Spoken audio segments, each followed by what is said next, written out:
Search करने के लिए भेजा है।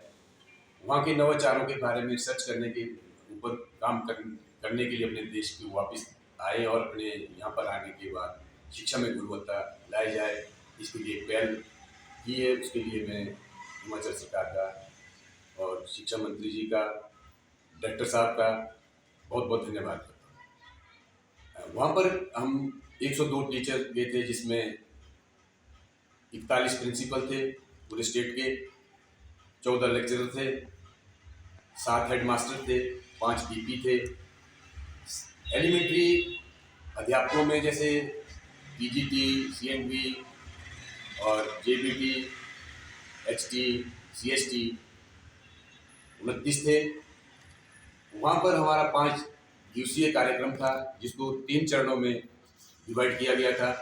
पहले 2 दिन सिंगापुर में वहाँ की व्यवस्था और शहर का पर्यटन, शहर की व्यवस्था के बारे में हमारे को भ्रमण करवाया, जिसमें हमने कई सारी बातें देखी। वहाँ का सबसे पहले तो शहर की जो व्यवस्था देखने लायक थी, क्लीनिंगनेस के ऊपर, मतलब रियली जो बिल्कुल एक छोटा सा देश है, 1965 में आज़ाद हुआ है, उसके बाद विकसित देश की गणना में आ जाता है। पूरी जिम्मेदारी मतलब वहाँ की जनता की और वहाँ के लोगों की लगती है कि सफाई के नाम से वहाँ पर एक भी दिन का ना तो कमरे में दिखता है, ना सड़कों में दिखता है, ना कहीं इधर उधर कहीं भी नजर नहीं आता है।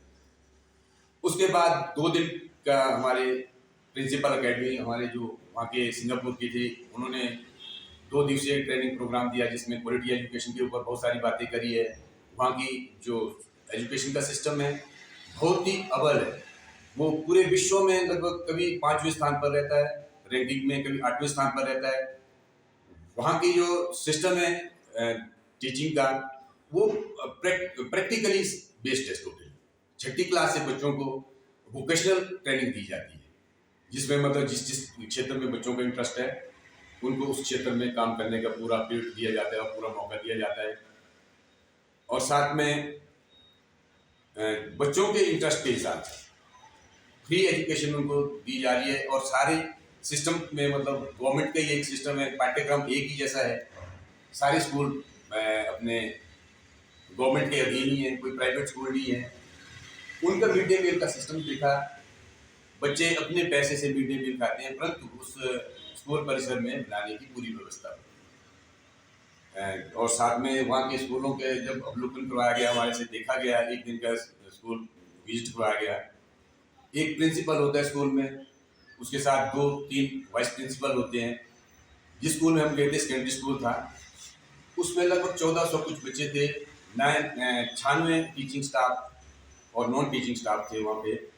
हर सब्जेक्ट के लिए अलग अलग टीचर होते हैं।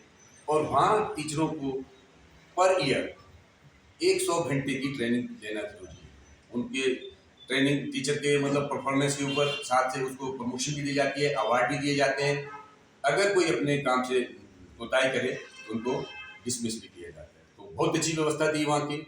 और साथ में एक्टिविटी बेस्ड मतलब लर्निंग वहाँ पर बच्चों को करवाई जाती है। ज़्यादा तो बहुत सारी बातें हैं। और वहाँ एक दूसरी बात जो हमने बहुत सारी देखी, पर्यावरण से संबंधित इतने विकसित देश में मतलब पूरे देश के लिए सोलर लाइट का ही व्यवस्था की है। कोई भी दूसरी लाइट उनके पास इलेक्ट्रिकली नहीं है। घर में, मकान में, फैक्ट्रियों में टोटली सोलर लाइट के ऊपर उन्होंने अपना काम चला रहे हैं। और पानी के लिए बिल्कुल स्वच्छ पानी, जैसा होटल में मिलेगा वैसा गांव में मिलेगा, वैसे घर में। गांव कोई व्यवस्था नहीं है, कुछ भी उनका अपना पैदा नहीं होता है, सारी एक्सपोर्ट करते हैं। पर्यटन की दृष्टि में वो सबसे अव्वल है। सभी लोग वहाँ पर जाना घूमना पसंद करते हैं। वहाँ इंडियन मूल के लोग भी रहते हैं, चाइनीज मूल के लोग भी रहते हैं, और साथ में अपने मलेशिया के लोग भी बहुत सारे हैं। और एक खुशी की बात वहाँ ये भी सुनने में आई है कि भी वहाँ के जो प्रधानमंत्री है वो इंडियन मूल के हैं।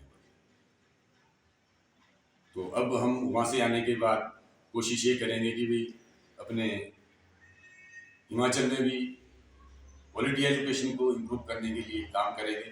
परंतु एक थोड़ा सा विषय रहता है कि एक खाली टीचर ही समाज में कोई परिवर्तन नहीं कर सकता है, क्योंकि इसके लिए पेरेंट्स और समाज, सारी व्यवस्था सरकार की किस तरह से चलती है, वो सारी मतलब अगर हम एक मिल के काम करें तो शायद शिक्षा के क्षेत्र में हिमाचल अव्वल रह सकता है।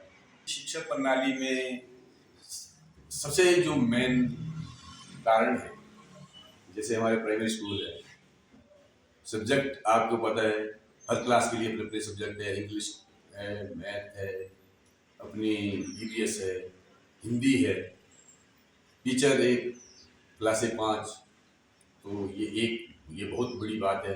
और साथ में मतलब अभी जितना इंफ्रास्ट्रक्चर है वो हर स्कूलों में बराबर नहीं है। जैसे प्ले ग्राउंड है, मतलब हमारे बहुत सारे बच्चे अदर एक्टिविटी में बहुत आगे निकलते हैं, परंतु ग्राउंडों में हर स्कूलों में ग्राउंड की व्यवस्था भी नहीं है, मतलब प्रॉपरली नहीं है। और स्टार प्रोजेक्ट के तहत मतलब हिमाचल गवर्नमेंट इसमें शायद इम्प्रूव करने की बहुत सारी बातें हैं, कोशिश कर रही है, बहुत सारा पैसा इसमें आया है। कई स्कूल आपने सुना होगा कि पीएम श्री में आए हैं, जिसमें 2-2 करोड़ मतलब एक स्कूल के लिए मतलब खर्च कर देंगे, तो सारा, तो मैं चाहूँगा कि हिमाचल इसमें आगे निकलने